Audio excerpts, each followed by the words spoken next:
The Chennai shopping mall శ్రావణ సంబరం KG sale nakshi jewellery Mela flat 50% of.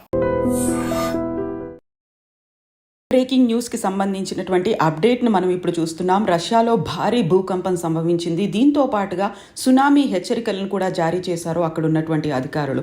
ప్రధానంగా రష్యాలోని కంచట్కా తీరంలో భారీ భూకంపం సంభవించినట్టుగా అది రిక్టర్ స్కేల్పై 8.8 మ్యాగ్నిట్యూడ్గా నమోదైందని, దీంతో పాటుగా సునామీ హెచ్చరికలను కూడా జారీ చేశారు. ఇది అధికారికంగా వెలువడినటువంటి సమాచారం.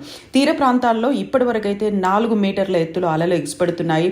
ప్రజలు తీవ్ర భయాందోళనలకు గురై ఇళ్లలోంచి బయటకు రావడానికి భయపడుతున్నారు. కొంతమంది అయితే బయటకే పరుగులెత్తుతున్నటువంటి పరిస్థితులు కనిపిస్తున్నాయి.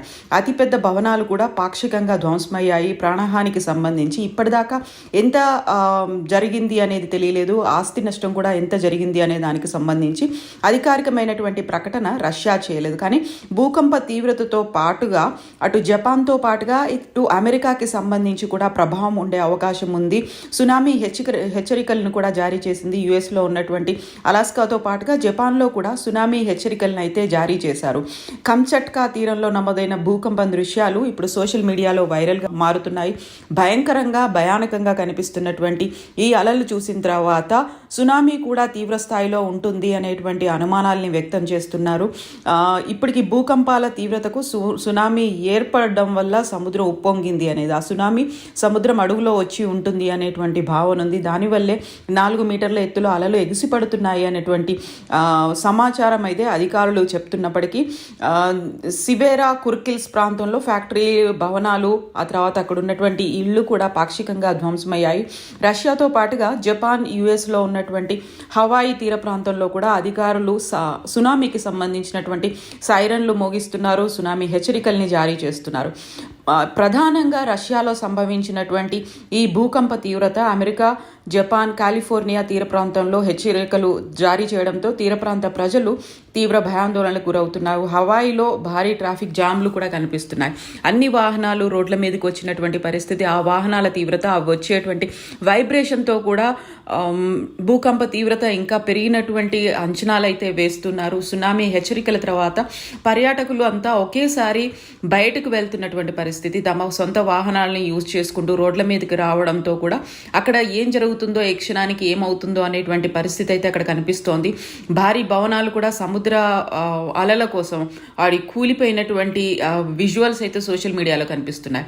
ఇక హవాయికి సంబంధించి 12 అడుగుల ఎత్తులో సముద్రపు అలలు వచ్చే అవకాశం ఉంది అనేటువంటి ప్రమాదక హెచ్చరిక కూడా జారీ చేశారు. ఇక జపాన్లో ఉన్నటువంటి ఫుకుషిమా అణు విద్యుత్ ప్లాంట్ను ఖాళీ చేశారు. 2011లో 9 తీవ్రతతో, అంటే మ్యాగ్నిట్యూడ్ మీద 9 తీవ్రతతో అప్పుడు భూకంపం సంభవించింది. ఆ టైంలో అణు విద్యుత్ ప్లాంట్ తీవ్ర నష్టం వాటిల్లింది.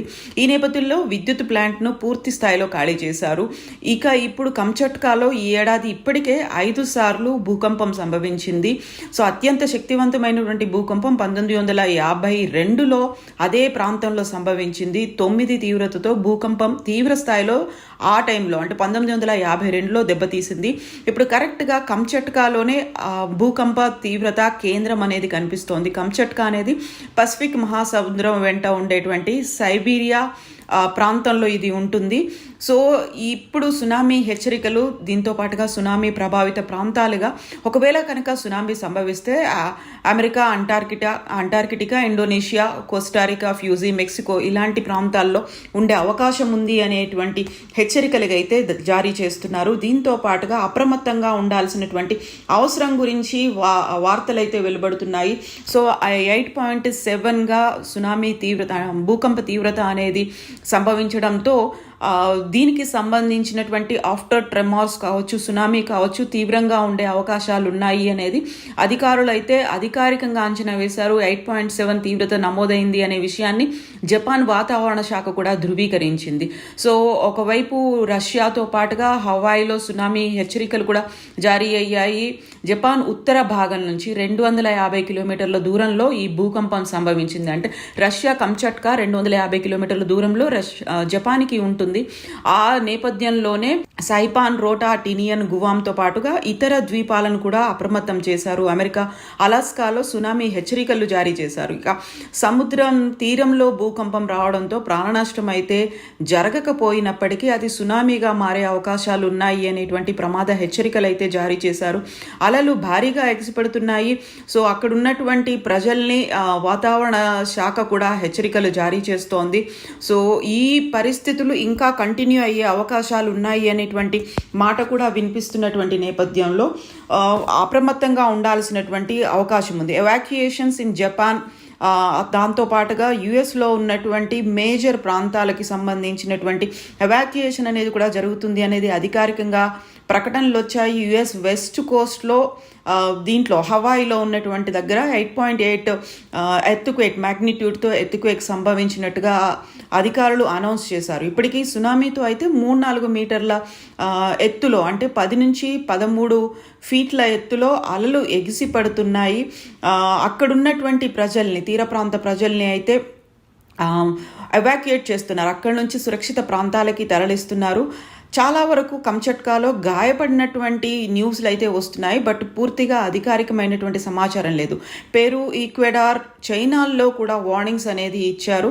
సో అక్కడ ఆ ప్రమాద తీవ్రత అటు కూడా వెళ్లే అవకాశం ఉంది అని. ఇక సౌత్ అమెరికాకి సంబంధించి 13,000 కిలోమీటర్ల దూరంలో ఉన్నటువంటి రష్యా పెనిన్సులా, రష్యా ద్వీపకల్పంలో ఇది కంచట్కాలో భూకంపం సంభవించేసరికి అది అన్నిటి మీద ఎఫెక్ట్ చూపిస్తోంది. డ్యామేజెస్ కూడా ఎక్కువయ్యాయి అనేటువంటి వార్తలు అయితే వినిపిస్తున్నాయి. అధికారికంగా ఇప్పటికీ ఎంత నష్టం జరిగింది, తీవ్రత ఎంత ఉంది ప్రజల మీద, అటు ఆస్తి మీద ఎంత నష్టం ఉంది అనేది రాకపోయినప్పటికీ మాత్రం ఇప్పటికీ తీవ్రమైనటువంటి ప్రభావం ఉండే అవకాశం ఉంది. జాగ్రత్తగా ఉంటే మంచిది.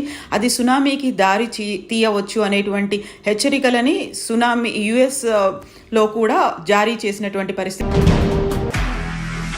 నిజంగా ప్రస్తుతం ఉన్నటువంటి సమాజం దేనికి ప్రయారిటీ ఇస్తుంది? ఆర్థిక సంబంధాల చుట్టూ మాత్రమే తిరుగుతుంది. మళ్ళీ ఎన్నికలంగానే చాలా విరక్తి కలుగుతాం.